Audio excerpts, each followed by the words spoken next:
আমাদের issue development, উন্নয়ন, এবং এটাই আমরা ইস্যু করতে চাই। কারণ আমি এখানে এসে থেকে দেখছি যে লাস্ট 10 ইয়ার্স এখানে শেয়ারতে কোনো ডেভেলপমেন্ট হয়নি, উন্নয়ন হয়নি। এবং লাস্ট 5 বছর যখন বিজেপির বিধায়ক ছিল, তিনি তো এখানে থাকতেনই না, এবং তার এই এলাকাটাই চেনা ছিল না।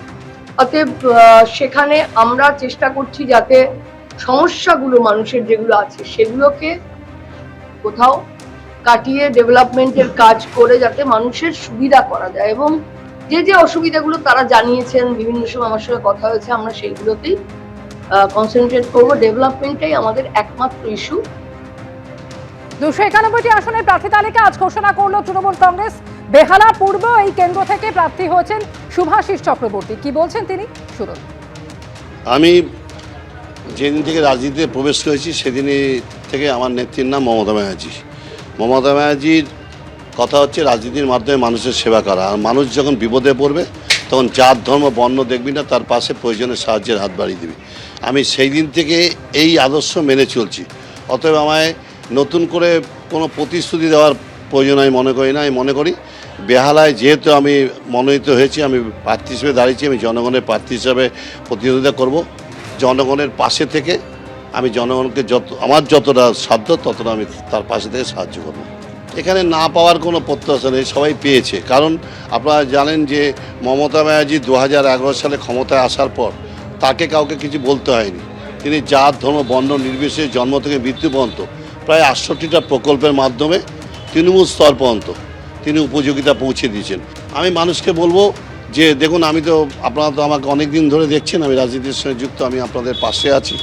যখনই অসুবিধায় পড়েছেন তখনই আমি আপনাদের পাশে দাঁড়িয়েছি। তা আপনাদের যে কোনো প্রয়োজনে আমি আছি। করিমপুর থেকে এবার তৃণমূল কংগ্রেস প্রার্থী করেছে অভিনেতা সোহম চক্রবর্তীকে। সোহমের প্রতিক্রিয়া। সর্বোপরি আমি সবার প্রথম আমি আমার প্রণাম, শ্রদ্ধা, সম্মান এবং কৃতজ্ঞতা জ্ঞাপন করব আমাদের দলনেত্রী মমতা বন্দ্যোপাধ্যায়কে, আমাদের সেনাপতি অভিষেক বন্দ্যোপাধ্যায়কে, যে তারা যে আর একবার আমার ওপর সেই আস্থাটা রেখেছেন যে আমি তাদের সেই বিশ্বাসটা রাখতে পারবো। তো সুতরাং এটা আমার কাছে একটা বড় পাওনা প্রাপ্তি। এবং জবে থেকে মানে 2008 থেকে হয়তো বলতে পারো যে মানে তখন তো আর বিধায়ক হয়নি বা দলের সঙ্গে যুক্ত ছিলাম না, কিন্তু তবুও অভিনেতা হিসাবে দলের সঙ্গে প্রচার করেছি সর্বোচ্চ সব জায়গায়, সেটা যে কোনো নির্বাচন হোক না কেন। তো তবে থেকেই নিজেকে তৃণমূল কংগ্রেসের একজন কর্মী সৈনিক মনে করেছি। এবং সেটা আগামী দিনে তারা যে আমাকে সেই সম্মানে স্বীকৃত করেছেন, আমি সেটার জন্য তাদের কাছে যথেষ্টভাবে কৃতজ্ঞ। এবং আগামী দিনেও সমানভাবে একজন কর্মী এবং সৈনিক হিসেবে লড়ে যাব এবং যতটা পারবো দৃঢ়ভাবে প্রতিজ্ঞাবদ্ধ হয়ে মানুষের সঙ্গে তাদের পাশে থেকে তাদের হয়ে কাজ করার জন্য। রাজারহাট নিউ টাউনের বিধায়ক তাপস চট্টোপাধ্যায়, এবারেও তাকে দল ওই একই কেন্দ্র থেকে প্রার্থী ঘোষণা করেছে। কি বলছেন তাপস চট্টোপাধ্যায়, শোনাব। উন্নয়নের কাজ হবে, নিজস্ব উদ্যোগের কাজ হবে, ইন্টারভিউ কাজ হবে, আমি উৎসাহিত অনুমান করি। আমার কাজ হবে, আগামী দিনে আরো উন্নয়নের কাজ হবে, গতিশীল কাজ হবে, অভিজ্ঞতা আরো যে বাড়লো এই পারবো তাকে বের করবো। বিধায়ক আমি নতুন ছিলাম, যে অভিজ্ঞতা হবে তাদেরকে বিষয়টাকে কাজ করা হবে, সব জায়গা থেকে বিষয়টা করা হবে। এবং আমি কখনো জীবনে ফাঁকি মারিনি। 5 বছর আমি একদিনও বিধানসভা অ্যাবসেন্ট করিনি, কোনোদিন কোনো বিষয়টাকে করিনি। বিধানসভা থেকে যখন চেষ্টা করেছি, মাননীয় মন্ত্রীরা ওরা আমার বিধানসভাতে এমন কোনো মন্ত্রী নেই যিনি আসেন আমার কোনো অনুষ্ঠানে।